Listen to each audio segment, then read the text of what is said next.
ঈদ উপলক্ষে আমাদের গ্রামে যে 3 দিন অনুষ্ঠান শুরু করেছিল, আজ তার শেষ অনুষ্ঠান। তাই আমাকে আমার ভাইপো ফোন করলো যে তোমাকে একবার আমাদের এখানে আসতে হবে। আমি তো হঠাৎ করে একটু চমকে গিয়েছিলাম, কারণ তার আগের দিন অনুষ্ঠানে একটু ঝামেলা হয়েছিল। আমি ভাবলাম কিসের জন্য ফোন করছে, আমি তো বুঝতে পারছি না। তাই আমি তড়িঘড়ি আমার দোকানটা বন্ধ করে দিই। দোকান বন্ধ করে দিয়ে এসে দেখলাম এখানে তো ভালোই অনুষ্ঠান হচ্ছে, বাচ্চাদের অনুষ্ঠান, সবই ঠিকঠাক আছে। আমি কিন্তু বুঝতে পারলাম না যে কেন আমাকে ডাকা হয়েছিল। তারপর আমাকে এক ভাইপো বললো যে অনুষ্ঠানের শেষে কিছু প্রাইজ দেওয়া হবে, সেই প্রাইজগুলো তোমার হাত দিয়ে দেওয়া করাবো, অথচ আমার জন্য নাকি কিছু প্রাইজ আছে। তাই আমি এসে চেয়ারে বসে বললাম, কিছু ভিডিও শ্যুট করলাম। এখন যেই খেলাটি হচ্ছে, এটি হচ্ছে হাঁড়ি ভাঙা। ওর চোখে একটি কাপড় বেঁধে দিয়েছে, আর ওই চিকের মধ্যে পা চলে গেলে আউট। এই দেখো,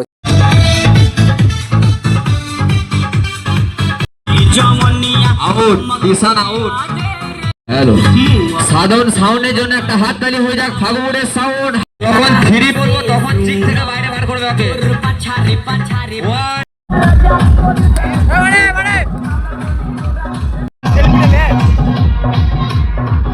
তো ফাইনালি এখন অনুষ্ঠান শেষ হয়ে গেছে। এই বাচ্চাগুলোকে একটি করে বোতল গিফট দেওয়া হচ্ছে, ফার্স্ট সেকেন্ড থার্ড। তাই আমি তাদের হাতে একটি করে বোতল দিয়ে দিলাম।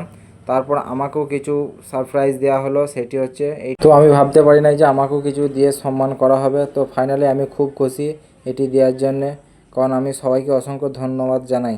সামনের বছর আরও ভালো করে অনুষ্ঠান হবে, তোমাদের কাছে আরও ভালো কিছু তুলে ধরবো আশা করছি। সবাই ভালো থাকুন, সুস্থ থাকুন। ঈদ মুবারক।